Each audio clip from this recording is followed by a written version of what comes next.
Imagine this scenario for a moment. You're just sitting at your desk. Right, just a normal day. Exactly, a totally normal day. The office is buzzing with that usual noise. Phones ringing, people typing. The printer humming in the background. Yeah, the printer. And then suddenly your manager walks up to your desk. Oh boy, here we go. Right. They look at you and they ask a quick question about the project you're working on. Now, in your native language, you know the exact answer. You know every single detail. Yes, every detail. Mm-hmm. But right now, you need to answer in English. And that's when it happens. That split second. Yeah. Your mind just goes completely, entirely blank. Total silence. The silence stretches out. You can feel your heart rate starting to, speed up.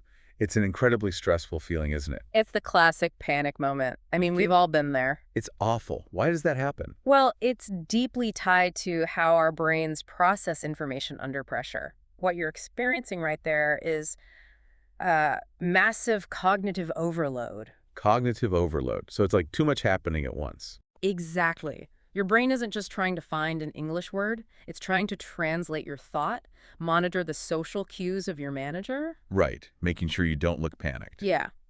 Plus, maintain professional posture and formulate a grammatically correct sentence all at the exact same time. Wow. So it's juggling like 5 different things. And the system just crashed. The system crashes. Man, that is exactly what it feels like. Yeah. And if you're listening to this right now and you're in the process of learning English for your career, you know exactly what that crash feels like. You've lived it. Which is why we are here today. Welcome to the Deep Dive. Today, we're going to help you, fix that system crash. It's totally fixable, by the way. Yes. We are unpacking an incredibly practical document today. It's titled Professional English Essential Office Communication Guide. It's a fantastic resource. It really is. And specifically, we're zeroing in on the section labeled Day 6. This section focuses entirely on at work, office, and professional communication. And what makes this specific guide so highly effective is its restraint. Restraint. What do you mean by that? Well, it doesn't throw a giant textbook of, 500 obscure vocabulary words at you. Right, which is overwhelming. Completely. Instead, it gives you just 10 essential English sentences. Just 10. Just 10. The core vocabulary to support them, a realistic conversation to see how they work, and the exact physical and mental exercises you need to master them. I love that. But before we jump in, I want to talk directly to you, the listener, about how we're going to handle this today. Yeah, this is important. Because this deep dive is specifically designed for you. Someone on the journey of learning English, we're doing things a bit differently. We're slowing things down. Exactly. We are intentionally setting a very deliberate pace today. We're going to take our time. No rushing. No rushing at all. We'll be speaking clearly, making sure to emphasize the important words, and we'll pause, so you can really absorb what we're saying. We want to make sure you catch everything. Right. We aren't going to use confusing slang without explaining it first. Our goal is to make sure every single idea we discuss makes complete sense to you. Because it's about respecting the learning process, really. Absolutely. When you're acquiring a new language, speed is actually your enemy at the beginning. Wait, really? Speed is the enemy? Oh, yeah. Clarity and depth are what build a lasting foundation in your memory. I mean, we want to savor these details so they actually stick in your brain. That makes so much sense. Okay, so let's look at the core material first. Let's do it. We need to understand the tools we're working with before we learn how to, swing the hammer. Good analogy. The text gives us 10 specific sentences. So let's look at the first few. Okay. Sentence 1. I have an important meeting today. Classic. Sentence 2. I have completed my work. And sentence 3. I'm ready to start. Right. So when you look closely at the function of those 3 sentences, they all share a common thread. They are all about establishing your status in the immediate moment. They project a sense of active competence to everyone around you. Active competence. I like that. Let's focus on that middle one for a second because I think it's brilliant. I have completed my work. It's a great sentence. I'm going to say that one more time clearly for our listeners. I have completed my work. Perfect. Why is that sentence so much better than just saying, I finished? That's a really great question, and it comes down to a subtle but powerful linguistic concept. Okay, lay it on me. Well, I finished is simple past tense, right? Right. It just means an action stopped at some point in the past. But I have completed my work. uses the present perfect structure. Present perfect. Yeah, it connects a past action directly to the present moment. It's quietly signaling to your manager the work was done and the finished result is right here, ready for you now. Oh, wow. So it's not just saying the past is over, it's saying the result is sitting on my desk right now. Exactly. It sounds infinitely more professional. It basically tells the listener's brain that this specific task loop is successfully closed. It builds trust. It really does. You're signaling reliability. Get it? Okay, and what about, I'm ready to start? It's such a simple sentence. Just 4 words. But it's powerful. Yeah, it feels like it carries a lot of energy. It carries momentum.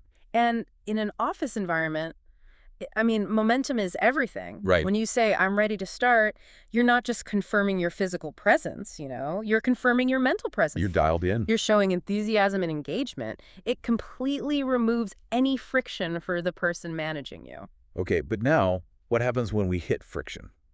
Inevitable friction. Right, because the office isn't just about announcing that you're done with things.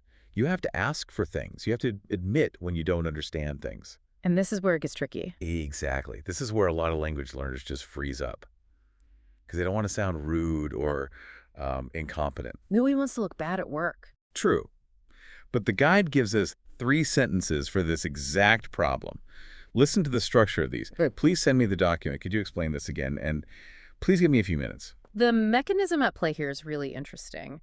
It's all about how we soften our language to maintain positive social dynamics. Often our language. Yeah.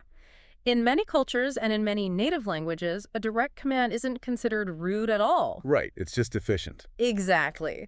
But in English, especially professional English, direct commands often sound aggressive. I see that. If I walk up to your desk and just say, explain this report, you're probably going to feel a little defensive. Completely. My brain immediately interprets that as a slight threat. A threat. Just from dropping the... Please. Seriously. But look at how the guide structures it. Could you explain this again? Could you?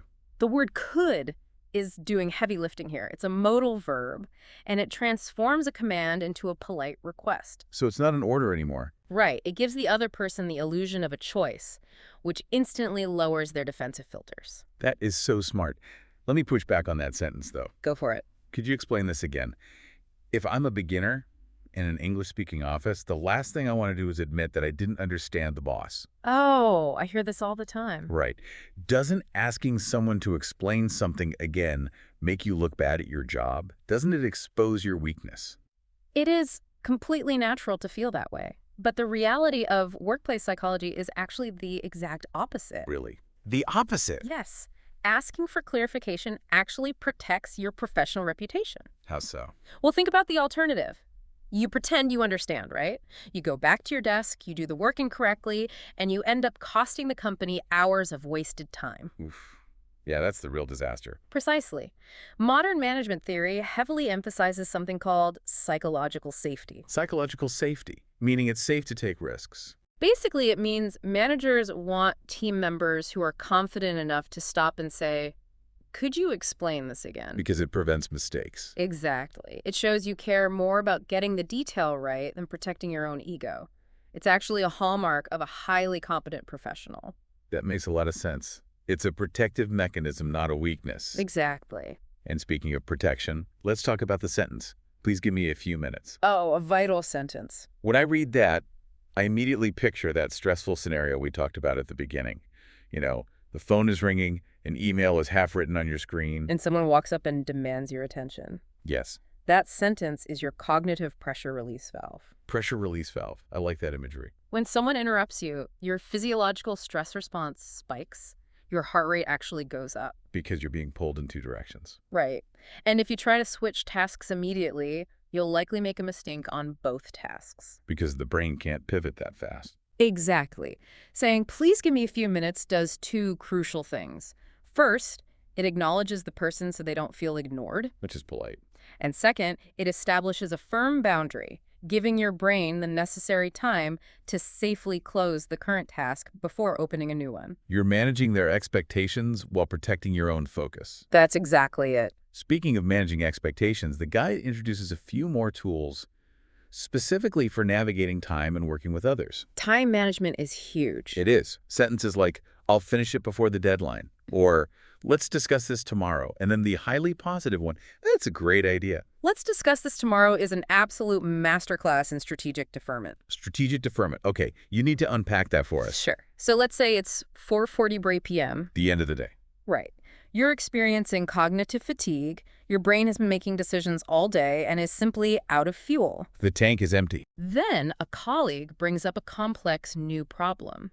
If you try to solve it right then, the communication will likely be poor, especially if you're translating in your head. You'll stumble over your words, you'll feel frustrated, and the result will just be bad. Exactly. So by deploying the sentence, let's discuss this tomorrow, you are elegantly hitting the pause button. You aren't saying no to the work. No, you're saying not right now. It allows you to approach the conversation the next day when your cognitive resources are fully recharged, Yeah. and your English processing speed will be faster. And it keeps the momentum moving forward without burning you out. That is It's a brilliant. lifesaver. Okay, there's one more sentence in this toolkit, and I think it might be the most vital mindset shift for anyone learning a language. This is a big one. It is. It's simply, I'm learning something new every day. So good. I'm going to say that again slowly. I'm learning something new every day. That is the verbal embodiment of the growth mindset. The growth mindset. Yeah, psychologist Carol Dweck talks extensively about this. A fixed mindset believes your abilities are static, like you either know English perfectly or you're a failure. Which is how a lot of people feel, unfortunately. It is. But a growth mindset recognizes that your brain is highly plastic. It is physically changing and forming new neural connections constantly. So if you make a small grammar mistake in a meeting, Instead of freezing in shame. you can just smile, correct yourself, and say, I'm learning something new every day. Yes. It completely diffuses the tension. It shows humility. It shows you're adaptable. It frames your language journey not as a weakness, but as an active, ongoing asset. Wow. Okay, so those are the 10 sentences. But to really understand how they work, we need to look at the individual pieces they are built from. The building blocks. Right, the vocabulary. The text provides a list of 10 essential vocabulary words. And for our listeners, I'm going to read them for you clearly and slowly. Good idea. Listen to the sound of these words, because you will hear them constantly in an office. Important. Meeting. Meeting. Document. Completed. Explain. Yeah. Deadline. Discuss. Learning. Minutes. Ready. If we strip away all the complex jargon in the business world, these 10 words really form the absolute bedrock of professional interaction. I have to admit, though, when I first looked at this list, I was a little underwhelmed. Really? How come? Well, none of these words are very long. Yeah. None of them are complex. There's no fancy corporate jargon here like synergy or paradigm shift. Ah, right. Isn't the goal of professional English to sound highly educated and sophisticated? That is a very common misconception, and it's actually a trap for language learners. A trap. Yes. The goal of professional English is not to sound like a walking thesaurus. Okay. The primary goal of workplace communication is frictionless clarity. There's actually a massive movement in the business world right now toward plain language. Plain language, meaning keeping it as simple as possible. Yes, exactly. Every time you use a complex, overly sophisticated word, you increase the cognitive load on the listener. You make them work harder to understand you.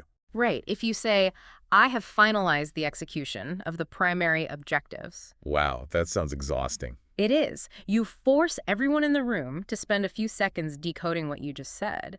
But if you simply say, I have completed my work, the meaning is transferred instantly with zero friction. That's fascinating. So simplicity isn't a sign of a small vocabulary. It's a sign of efficient communication. Precisely. Let's look at the word discuss. Why is that word specifically on the list rather than a word like talk or argue? Oh, that's a great distinction. Discuss carries a very specific professional weight. How so? When you talk about something, it implies casual conversation. It might lack direction. Like chatting at the water cooler. Right. And when you argue, it implies conflict and opposition. But to discuss means to talk about something with a specific person or group in order to reach a decision or exchange ideas. So it's goal-oriented. Yes. It implies a structured, productive goal. Let's discuss this tomorrow promises a solution, whereas let's talk tomorrow is just a promise to chat. The precision of these words is incredible when you really break them down. What about document? That word has evolved, hasn't it? Dramatically. I mean, 20 years ago, a document was literally a physical piece of paper you handed to someone. Right.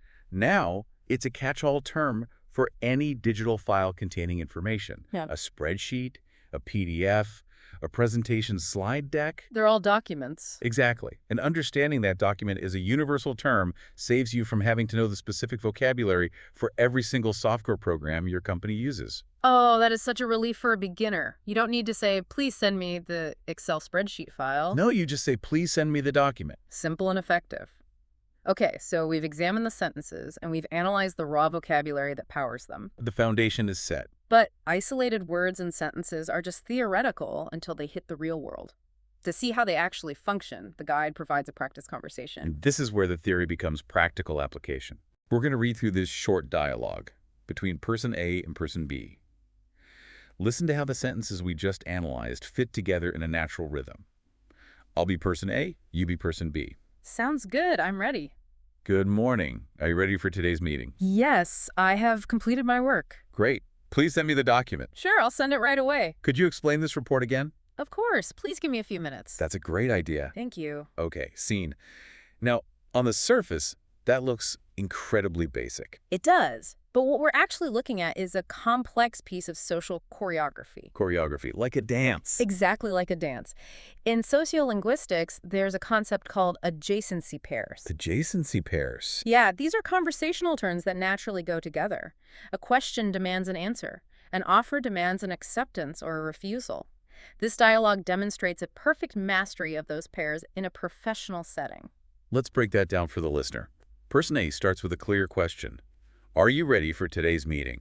Right. And person B doesn't just give a one-word answer. Like just saying yes. Yeah, a simple yes would be grammatically correct, but it halts the conversational momentum. Instead, they say, yes, I have completed my work. They answer the question and instantly provide the supporting evidence. That's a highly competent conversational turn. It is. Then person A makes a request. Great. Please send me the document. And person B accepts it. Sure, I'll send it right away. But then the choreography gets a little more complex. This is the good part. Person A asks for something that requires immediate time and effort. Could you explain this report again? This is the critical moment. This is where the boundary we discussed earlier is deployed. Right, because person B is busy. Person B is busy sending the document. They cannot explain the report at this exact second. But instead of saying a blunt, no, I'm busy, which would create friction, they manage the adjacency pair beautifully. They say, of course, please give me a few minutes. Right. Of course validates the request. It says, yes, I will help you. And please give me a few minutes manages the timeline. It's a perfectly executed conversational maneuver. It really is smooth. Yes. But let me challenge this for a second. Go ahead. This script is very clean. It's very polite. In the real world, in a real office, people are stressed out. They interrupt each other. True. The boss might not say, that's a great idea. They might just say, hurry up. Isn't this dialogue a bit too perfect? It is a sanitized version of reality, yes. But think about how you learn any complex physical skill. Okay. If you're learning martial arts, you don't start by fighting a chaotic, unpredictable opponent. You'd get crushed. Exactly. You start by learning the exact, precise forms in a quiet room. You have to master the baseline choreography first. Oh, I see. Once these specific sentences are hardwired into your brain, you'll be able to adapt them when the real-world conversation gets messy and chaotic. That makes perfect sense. You need a foundation before you can improvise. Exactly. And building that hardwired foundation brings us to the next major section of the guide, the physical and mental exercises for mastery. This is where we get into the mechanics. The guide provides an instruction for pronunciation practice. It tells the learner to repeat 5 specific sentences, 5 times each. 5 times. 5 sentences 5 times. Why that specific repetition? Why not just read them once and move on? Because speaking a new language isn't just a mental exercise. It is a highly complex physical, athletic act. Athletic. Yes. We are talking about articulatory phonetics. Okay, you're going to have to explain articulatory phonetics for us. Keep it simple. Sure. When you speak your native language, the muscles in your mouth, your lips, your tongue, and your vocal cords have spent years developing highly specific neural pathways. Like muscle memory. Exactly. Your motor cortex knows exactly how to move to produce those sounds without you even thinking about it. But when you try to speak English, you are asking those exact same muscles to contort into completely unfamiliar shapes and timing sequences. Oh, wow. So when a learner struggles to say a word like deadline, It's not because they aren't smart enough to remember the word. Not at all. It's because their mouth literally doesn't know how to physically make the transition from the D sound to the L sound smoothly. That is so reassuring. It's physical, not just mental. Right. I like to think of neural pathways like paths through a dense jungle. A jungle. Okay, paint that picture for me. The very first time you try to say a new English sentence, it's like trying to hack your way through thick vines with a machete. It's slow. It's agonizing, and it takes massive effort. Your mouth feels clumsy. I think every language learner knows that exact feeling. Your mouth just feels heavy and awkward. But the second time you say it, the path is a little clearer. By the time you repeat that exact same sentence 5 times in a row, you've trampled down the vines. You're clearing the path. You're starting to pave a dirt road. In neuroscience, this is related to myelination. Myelination. Your brain is literally insulating the nerve fibers to make that specific physical movement faster and more efficient. The repetition builds the muscle memory so that in a stressful office environment, your mouth can form the words automatically, bypassing the panic. That completely changes how I view pronunciation practice. It's not just repeating words. It's physically paving roads in your brain. Yes, paving roads. Now, let's look at the next exercise the guide suggests. It's a translation challenge. This one is great. The text asks you to take 5 sentences written in Hindi and translate them back into the English sentences you just learned. Right. For example, taking a Hindi sentence like, Maine apna kaam pura kar liya hai, and remembering that it translates to, I have completed my work. This targets a completely different neurological mechanism. While the pronunciation exercise was about physical motor skills, this translation exercise is about deep cognitive retrieval. But wait, let me pause you there. I've always heard that when you're learning a language, you shouldn't translate in your head. You've heard that, right? Yeah, you're supposed to try and think in English, right? Doesn't doing a direct translation exercise just reinforce a bad habit? Ultimately, yes. The goal of supreme fluency is to think entirely in the target language. But in the acquisition phase, which is where this guide is focused, translation serves a vital purpose. What purpose? It uses a psychological concept known as the testing effect, or active recall. Active recall. How does that differ from just reading the English sentence again?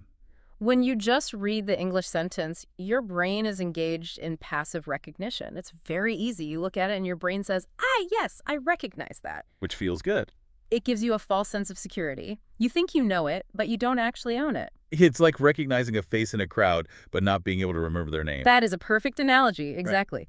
But when you are presented with the concept in your native language, the Hindi sentence, and you have to produce the English sentence without looking at the answer, you force your brain to actively dig into its memory banks. You have to do the work. That friction, that mental strain of searching for the words is exactly what tells your brain, this information is important, I need to strengthen the connection to it. Oh, I see. Translating it forces you to construct the bridge yourself, rather than just walking over a bridge someone else built. So the friction is the point. The struggle to remember it is actually the mechanism of learning it. Precisely. That's incredibly empowering. It means that when you're struggling to remember a word, you aren't failing. You're actively building the memory. You are literally growing your brain in that moment. That is awesome. Yeah. This brings us to the final and perhaps most impactful advice in the guide, the section on daily tips and homework. This is where the guide moves from being a lesson plan to being a behavioral intervention. A behavioral intervention. I like that. It's about how to integrate these tools into your actual life. Right. And the first tip it gives is about personalization. It says to take a sentence like, I'm ready to start, and change it to fit your day. Like, I'm ready to start my English class, or I'm ready to start my morning emails. Such a small change, but so important. Why is changing one word so important? It all comes down to how the hippocampus, the part of your brain responsible for learning and memory, determines what is worth keeping and what is worth discarding. Okay, the hippocampus decides what we keep. Right. Your brain is bombarded with millions of data points every day. It has to throw most of them away. If you just memorize a generic sentence, your brain categorizes it as abstract, useless data. It's just noise. Yeah. But when you personalize it... When you make it about your actual life. Yes. When you personalize it, you attach the abstract language to a concrete reality in your own life. When you say, I have an important phone call today, your brain links the English vocabulary to your actual memory of your phone, your desk, and the anxiety of the call. It anchors it. It binds the new language to existing strong neural networks. It suddenly becomes relevant for survival. It makes it real. Wow. The guide also gives this fantastic tip. Don't memorize only the sentence. Use it in a real situation, even if you're talking to yourself. I love this tip. I have to admit, I do this. When I'm trying to learn a new concept, I'll explain it out loud in the shower. But a lot of people feel incredibly silly talking to themselves. People do feel silly, but it is one of the most effective language hacks in existence Really? Why? because it completely bypasses the amygdala. The amygdala, the fear center of the brain. Right. We talked earlier about that panic moment in the office. When you try to speak English to a native speaker, your amygdala perceives a social threat. What if I sound stupid? What if they judge my accent?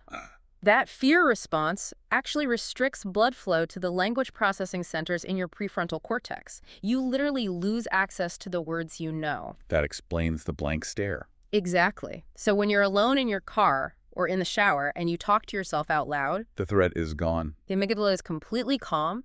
You can practice the physical articulation of the words, you can hear yourself speaking English, and you can make mistakes without any social consequence. You're safe. You build a reservoir of confidence so that when you are in front of your manager, your brain knows, I have physically said these words successfully 100 times before. That's brilliant. You're hacking your own threat response. You really are. Now, let's talk about the specific homework routine the guide prescribes. It doesn't just say, study this.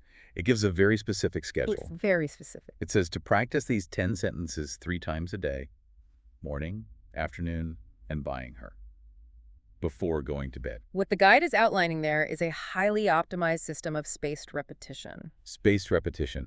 We've touched on this concept before, but explain how it relates to this specific morning, noon, and night schedule. Sure. In the late 19th century, a psychologist named Hermann Ebbinghaus discovered something called the forgetting curve. The forgetting curve. He found that if you learn something new, you lose a massive percentage of that knowledge within the first 24 hours unless you actively review it. Wow, that fast. Yes. If you sit down and stare at these 10 sentences for 3 hours straight on a Sunday, and then don't look at them again until Wednesday, you will have forgotten almost all of them. Because the brain assumes that since you aren't using the information, it's safe to throw it in the trash to save space. Precisely. It's just being efficient. But if you practice for just 5 minutes in the morning, your brain flags the information. Okay. When you review it again in the afternoon, you interrupt the forgetting curve. Your brain says, wait, this data just came back. It must be a recurring pattern in our environment. So it marks it as important. And what is the significance of the final practice session? The one right before you go to bed? Ah, that's the crucial one. Well, While you sleep, specifically during REM and slow wave sleep, your brain undergoes a process called memory consolidation. memory consolidation. Yes. It takes the short-term memories gathered in the hippocampus and transfers them to the neocortex for long-term storage. It files them away permanently. Exactly. By practicing these English sentences right before you close your eyes, you are essentially putting them at the very front of the line for long-term storage processing. That is wild. You are telling your brain, this is the most important data of the day. Make sure you save it permanently tonight. That is incredible. Mm-hmm. So 5 minutes before bed can do more heavy lifting than an hour of studying in the middle of the day. Without a doubt. Okay, we have one final piece of homework to discuss, and the guide makes a very bold claim about it. The boldest claim. It says, record yourself speaking all 10 sentences. Listening to your own voice is one of the fastest ways to improve pronunciation and fluency. It is the fastest way to improve. And ironically, it is also the exercise that language learners resist the most. I completely understand why. I absolutely despise hearing my own voice on a recording. Most people do. It always sounds wrong. It sounds nasally or higher pitched than I expect. Yeah. Why do we hate our own voices so much? It's a phenomenon based in pure physics and biology. Okay, tell me. When you speak normally, you are hearing your voice through 2 different pathways. You hear the sound waves traveling through the air into your ear canal, but you are also hearing the sound vibrations traveling internally through the bones of your skull and your jaw. Bone conduction. Yes, bone conduction. Bone conduction enhances the lower frequency vibrations. So the voice you hear inside your head actually sounds richer, deeper, and more resonant. It sounds better. It sounds much better. But when you listen to a recording on your phone, you are only hearing the air-conducted sound. You are hearing exactly what the rest of the world hears. Which is a shock to the system. Huge shock. The difference between the voice in your head and the voice on the recording causes severe cognitive dissonance. Your brain rejects it because it doesn't match your self-perception. So we have this intense biological friction against listening to ourselves, We do. but the guide says we must do it. Why is it so essential for language fluency? Because without it, you have no objective feedback loop. What do you mean by that? When you speak English in real time, your brain is too busy formulating the next word to accurately analyze the word you just said. Oh, because of the cognitive overload we talked about. Exactly. You might think you are pronouncing the sound perfectly, but you actually aren't. Your brain just didn't have the processing power to notice the mistake. So by recording yourself and listening back, you separate the act of speaking from the act of analyzing.